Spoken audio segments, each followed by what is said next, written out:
You've completed the entry procedures, yes? And now you want to apply for residency? Both of you? Yes, please. Okay, the processing fee will be 2 million mora. 2 million? For a processing fee? Are you serious? That's right. 1 million per applicant, which makes 2 million total. Don't worry, you can trust my math. Paimon wasn't so much questioning your math as... Ma'am, these two here are good friends of mine. I think you'll find I'm one face you recognize. Ah, Mr. Thoma, it's you. By way of courtesy, allow me to reduce it to 400,000 mora total. Thank you ever so much, Miss Eureka. But as this is just a processing fee, I think 600 mora should cover it if I'm paying on their behalf. I'll treat you to dinner too. How does that sound? That's not how you haggle! By all means, bargain the price down, but... Alright then, as you wish, Mr. Thoma. I will make a record. Much obliged.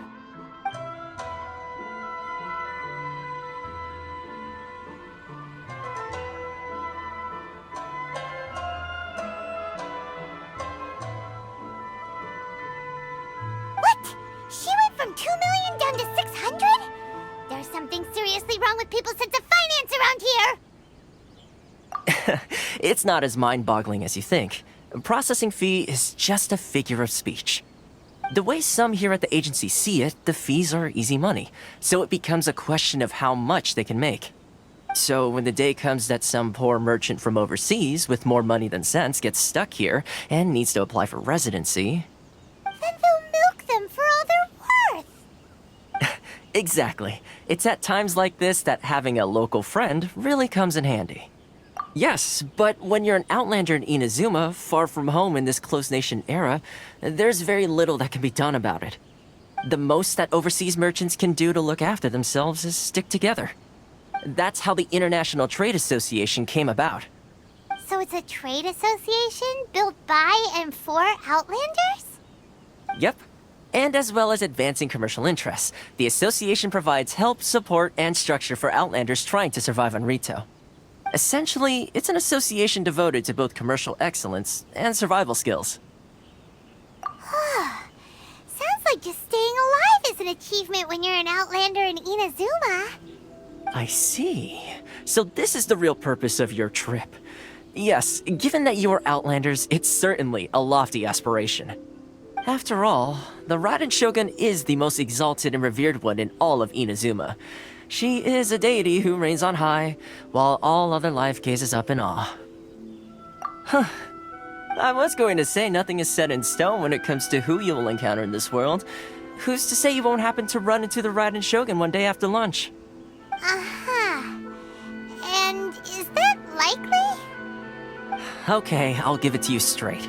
I know of a way to introduce you to the Raiden Shogun. Really? Wow, the Rito Fixer's better connected than we thought. I mean, it will take all the resources I have at my disposal, but it can be done. However, before we get there, connections come at a high price, you understand? Not you too. No. In this instance, when I say price, I'm not talking about Mora. In fact, there's no real cost as such. It's just that if this is something you really want, you'll have to agree to help other people solve some of their problems first. I like to do things in a way that keeps everybody happy. It's my own personal rule for dealing with situations like this. Sounds very reasonable to Paimon. You're the man in the middle, so you have to trade favors to keep everyone indebted to you. Why do I get the feeling you're making me out to be some sort of crook? Never mind. Here's the situation. As I touched upon earlier, the members of the International Trade Association are constantly struggling to survive. Recently, things seem to have gotten more difficult than ever for them, so just go and check things out. See if there's any way you can help. The head of the association is called Kurisu, and he's a good friend of mine. Go talk to him. I'll wait for you here. World, can't I use